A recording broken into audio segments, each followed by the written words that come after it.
Bismillahirrahmanirrahim. Assalamualaikum warahmatullahi wabarakatuh. Selamat datang di channel Saluran Iman. Puji syukur kehadirat Allah Ta'ala dan semoga saudara-saudara dalam keadaan sehat dan selalu dalam lindungan Allah Subhanahu wa Ta'ala.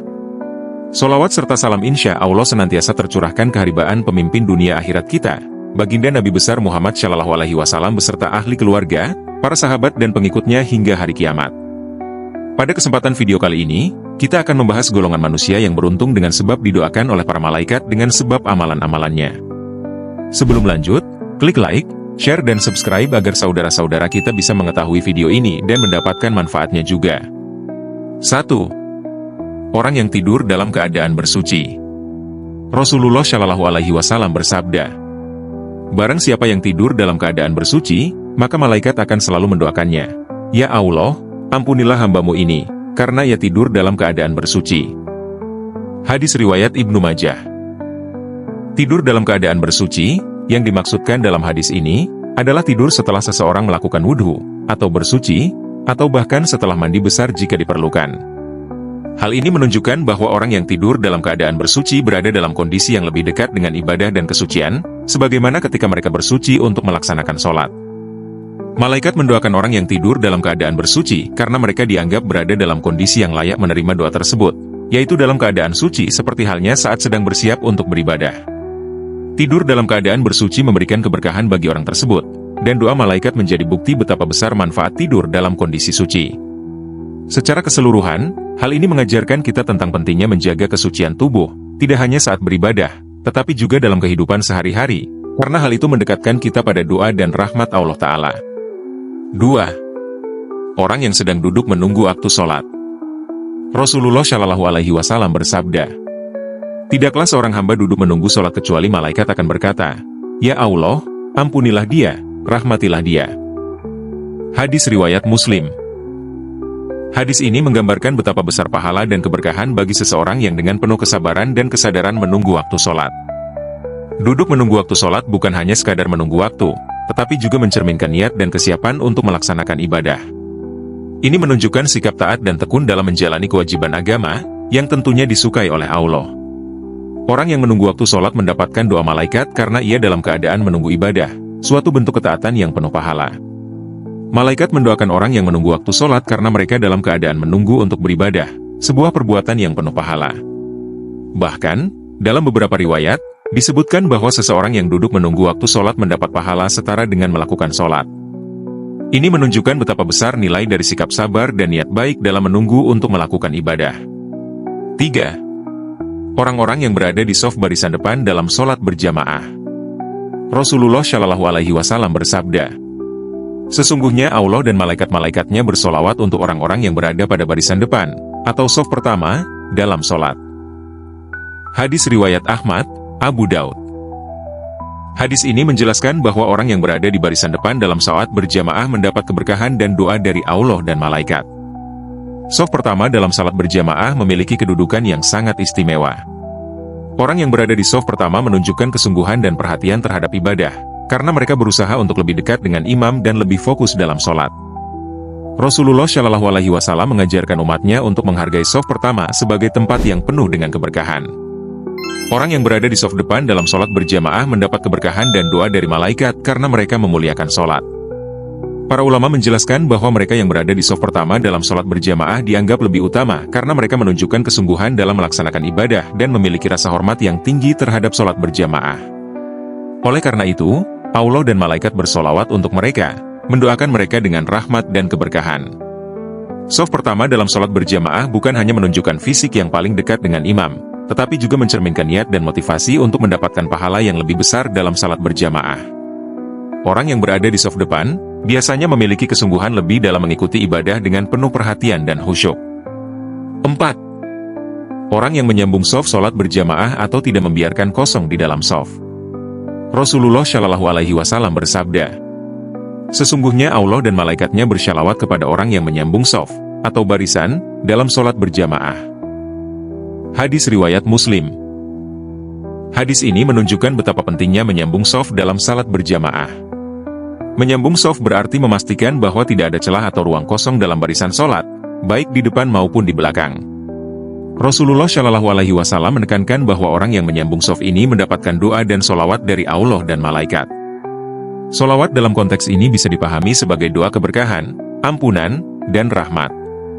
Adanya perintah untuk menyambung shaf bukan hanya berkaitan dengan tata cara sholat yang rapi, tetapi juga berkaitan dengan makna ukhuwah, atau persaudaraan, dan kesatuan dalam umat Islam. Dalam sholat berjamaah, setiap jamaah saling berdekatan dan saling terikat satu sama lain, yang mencerminkan kebersamaan dan kekuatan umat. Hal ini mengingatkan kita bahwa dalam agama Islam, kesatuan dan solidaritas sangat dijunjung tinggi, baik dalam hal ibadah maupun dalam kehidupan sosial. 5. Orang yang membaca amin ketika seorang imam selesai membaca Al-Fatihah. Rasulullah Shallallahu Alaihi Wasallam bersabda, apabila seorang imam membaca amin maka bacalah amin, karena siapa yang mengucapkan amin dengan ikhlas, maka dosa-dosanya akan diampuni. Hadis riwayat Bukhari. Saat umat mengucapkan amin setelah imam membaca Al-Fatihah, malaikat mengaminkan doa tersebut.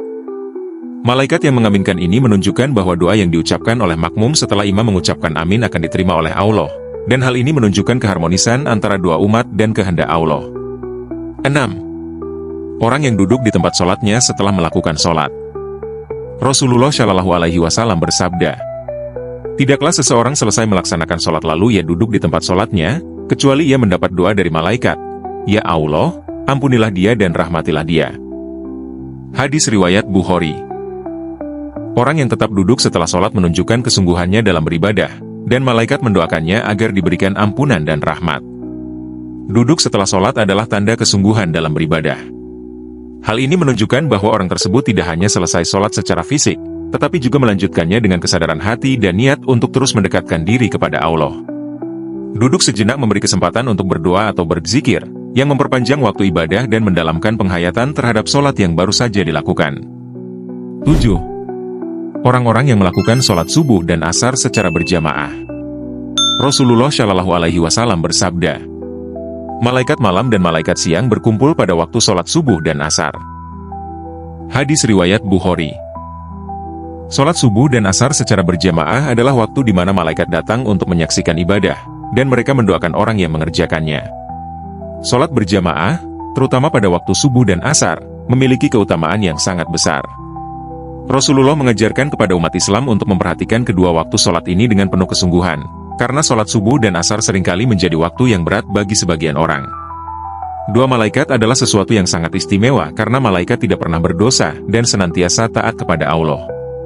Doa mereka untuk kebaikan seorang hamba pastilah diterima oleh Allah. Dengan demikian, orang yang melakukan sholat subuh dan asar berjamaah berhak mendapatkan doa dari malaikat untuk mendapatkan ampunan dan rahmat dari Allah Ta'ala. 8. Orang yang mendoakan saudaranya tanpa sepengetahuan orang yang didoakan. Rasulullah Shallallahu Alaihi Wasallam bersabda, apabila seorang muslim mendoakan saudaranya tanpa sepengetahuan orang yang didoakan, malaikat berkata, amin, dan engkau pun akan mendapatkan hal yang sama. Hadis riwayat Muslim. Doa yang tulus untuk saudara tanpa diketahui oleh yang didoakan akan dibalas oleh malaikat dengan doa yang serupa. Dalam Islam, mendoakan orang lain, terutama sesama muslim, adalah bentuk kasih sayang dan kepedulian. Doa ini bisa berupa permohonan kepada Allah agar saudara tersebut diberikan kebaikan, diberi ampunan, diberi rezeki yang cukup, atau mendapatkan kesuksesan dalam urusan dunia dan akhirat. Yang menarik adalah bahwa doa tersebut dilakukan tanpa sepengetahuan orang yang didoakan. Artinya, orang yang mendoakan saudaranya tidak mengungkapkan niatnya, dan orang yang didoakan tidak tahu bahwa ada seseorang yang mendoakan kebaikan untuknya. Ini mengarah pada bentuk mendoakan yang lebih tulus dan penuh keikhlasan, tanpa ada motif untuk mendapat pujian atau balasan dari orang yang didoakan. Salah satu aspek yang membuat doa untuk saudara ini sangat istimewa adalah balasan dari malaikat.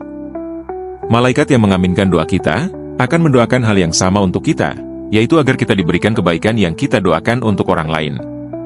Ini adalah bentuk keberkahan dari Allah yang diberikan kepada orang yang tulus mendoakan orang lain tanpa mengharapkan balasan. 9. Orang yang berinfak. Rasulullah Shallallahu Alaihi Wasallam bersabda, sesungguhnya malaikat akan mendoakan orang yang bersedekah, ya Allah, berikanlah ganti kepada orang yang bersedekah. Hadis riwayat Bukhari. Setiap orang yang berinfak, baik dalam bentuk materi maupun lainnya, mendapatkan doa dari malaikat agar diberi ganti yang lebih baik. Infak atau sedekah dalam Islam mencakup segala bentuk pemberian yang dikeluarkan dari harta seseorang dengan tujuan untuk mendekatkan diri kepada Allah. Ini bisa berupa uang, makanan, pakaian, atau bentuk bantuan lainnya kepada yang membutuhkan.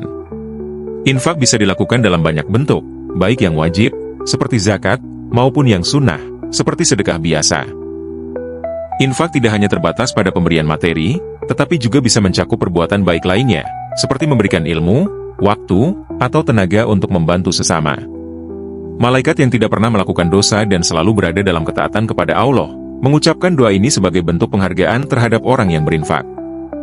Doa mereka pasti akan dikabulkan oleh Allah, karena malaikat adalah makhluk yang tidak pernah melawan perintah Allah. 10. Orang yang sedang makan sahur.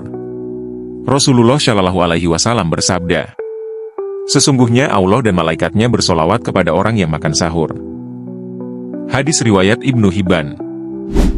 Makan sahur adalah amalan yang dianjurkan saat bulan Ramadan, dan malaikat mendoakan orang yang melakukannya agar diberi keberkahan. Solawat Allah berarti Allah memberikan berkah dan rahmatnya kepada orang yang makan sahur. Solawat dari Allah ini menunjukkan penghargaannya terhadap amalan tersebut, yang merupakan bentuk ibadah. Solawat malaikat berarti bahwa malaikat mendoakan orang yang makan sahur agar diberikan keberkahan, kekuatan, dan kebaikan. Malaikat yang senantiasa taat kepada Allah mengucapkan doa untuk mereka yang berusaha mengikuti sunnah dan menjalankan ibadah dengan penuh keikhlasan. 11. Orang yang sedang menjenguk orang sakit.